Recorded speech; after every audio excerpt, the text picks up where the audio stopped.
What's in the box? What's in the box? Valve covers for the VK45DE engine.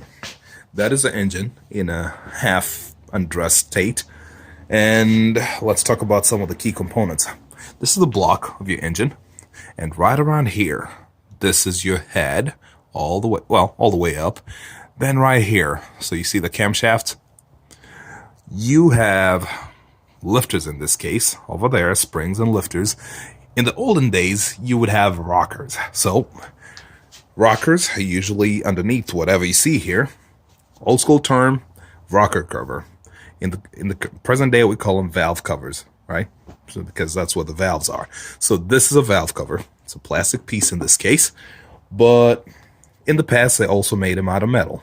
So, as part of regular maintenance, sometimes with age and heat and all that, you might get a leak over here. And the leak is due to the interface of the head, the metal, and the valve cover leaking and allowing oil. And usually what you smell is an oil burning smell, because when oil leaks off the side of these, well, at least the V engines, it drips off the side and onto the intake manifold, the exhaust manifold. Exhaust manifold is here, it's hot, it burns it up, and that's where you get your burnt oil smell. So people usually replace the valve cover gaskets. Let me see if I can find one here. Obviously, my luck not there. This is a valve cover. Let's look inside here. Sure enough, we have a valve cover gasket to show you. A lot of RTV as well. So here, see this rubber piece over here? Well, it is rubber, trust me. It's just really, really hard right now. Kind of seems like plastic. It's plasticized. Man. And then an easier one I could grab. There you go. It's coming out. It's coming out. It's taking a fight, but it's out. So there you go. That's plasticized rubber. Rubber is supposed to be, pliable, and you squeeze in between the plastic, which looks like this, and the flat metal surface, and it makes a seal. So with time they do break down, and people end up replacing those. So that's pretty easy, pretty cheap, maybe $50 for a set of original factory ones. The complicated part comes here. As part of the another function that the valve covers do is seal the spark plug tube. So this is your coil pack. When you remove your coil pack, see this metal piece? That is your spark plug tube. And in there, that is your spark plug. Okay, so if I had pulled this thing out and you'd seen oil inside here, this is supposed to be all dry. If this thing had come out wet, you would have an issue with your spark plug tube seal. So you have stuff going on in there, then you have a tube over here that should be dry, and you have a seal around here that keeps the oil out, keeps the dry things dry. So one way to check if you need to replace your spark plug tube seal is to look at, just pull your coil pack basically, and you can inspect it and see. So this is a spark plug tube seal over here. It's a soft-ish material, rubber as well. If you can see, it's got a little bit of give. And it's supposed to basically go around the tube, preventing oil on the outside from going inside the tube over there, right? So if it fails, you have to find a way to address that and replace it. So back when they made metal valve covers, it was pretty easy. You would just remove the seal over here, pop it out from the other side, and then put another one in. And actually, I have some from my Pathfinder QX4 days here. Spark plug tube seals, right? Just replace those. With these ones here, you can't really do that. Although I did see one of my valve covers, it looked pretty creative, whatever they had going on. Here, is this the one? Nope. Is that the one? Yes, it's the other one. Has to be the last one I pick, obviously. Here, it's got an interesting whitish thing going on. Either someone tried to repair it, or it's just a brand new one. I've never seen a brand new one. I'm gonna go with the former. I think someone tried to repair it, because if you look carefully, it looks like there's some butyl smeared over there, right?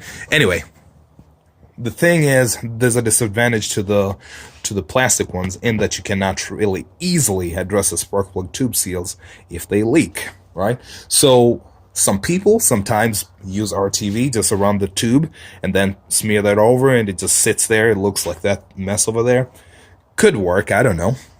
But most times they say, you know, you're probably going to be fighting it for a while, causing misfire issues and all that, because it's supposed to be dry. You know, you don't want that thing sitting in oil. So usually they tell you that you need to change out, replace the entire the valve cover gasket. In my experience, and that's why I even collect them, and that's why I'm selling my cleanest, newest set to a buddy of mine. So the reason I keep all these is because I've dealt with so many VK45DEs, and they do not seem to be a problem, unlike, say, the Maxima days or something like that. They seem just fine.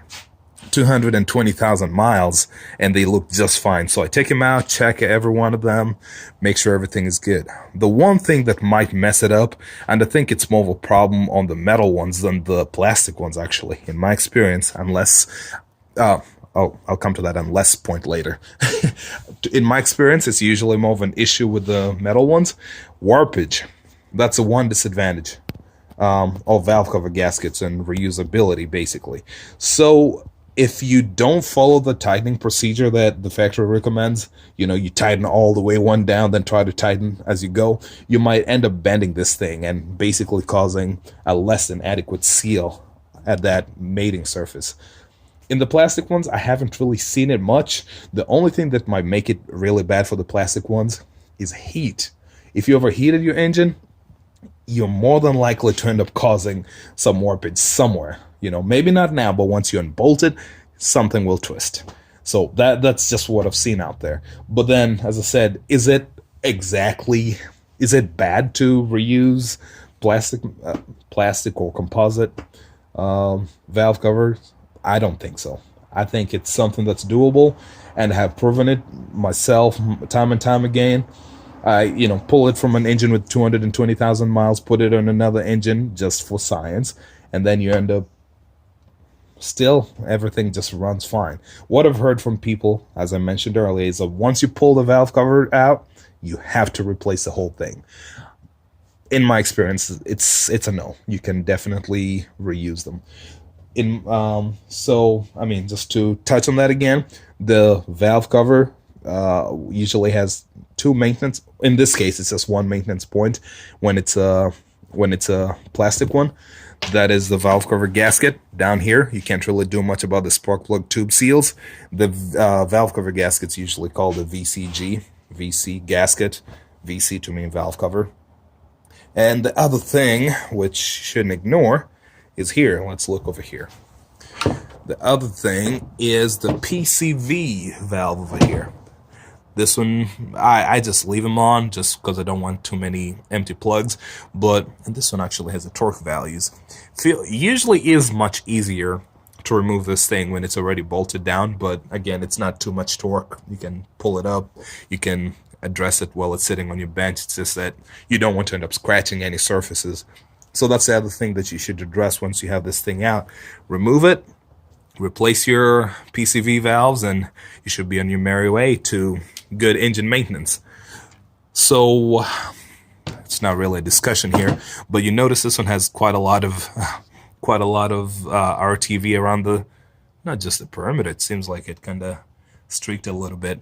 What happens is when people replace the gasket, most people would like a way to hold it down, right? So once they put RTV in the corners and sometimes here in the middle, just so that when you set it down, it holds itself for a while, so that when you turn it over and install it, it doesn't fall down. I personally don't do that just because I want as few foreign particles as possible. I had stopped recording briefly just because my storage was full. I had to make some changes. Anyway, technical difficulties. So what I was saying is that I like to install my valve cover gaskets without any RTV because I want as few as possible of any foreign matter between the mating surfaces. So I just get a good brand, either the original factory manufacturer or Victor. I've had some bad luck with Velcro. I tried it and I wouldn't recommend people from doing it. So get some good quality material, set it on there. If your valve covers are good and your valve cover gaskets are good, if you set it on, flip it, it's not gonna fall. And I do have videos showing me doing that. So get that, and once I come here, just set it on, install it in the right order, you know, even it out, and everything should be fine. So yeah, what's a video without some self-promotion in it? So as you can see, I do have quite a good number of valve covers over here. So if you happen to have a VK45DE that needs valve covers, either because you're cracked, warped, or you've spark plug tube seals are bad, or you're just curious, maybe you want to paint them, whatever the reason, I don't judge, talk to me. I will be able to get you connected with a set of gently used valve covers, or well tested to be okay valve covers at a decent, reasonable price. Okay, that's it, and I think that's gonna have to be goodbye. Thank you for your audience as usual.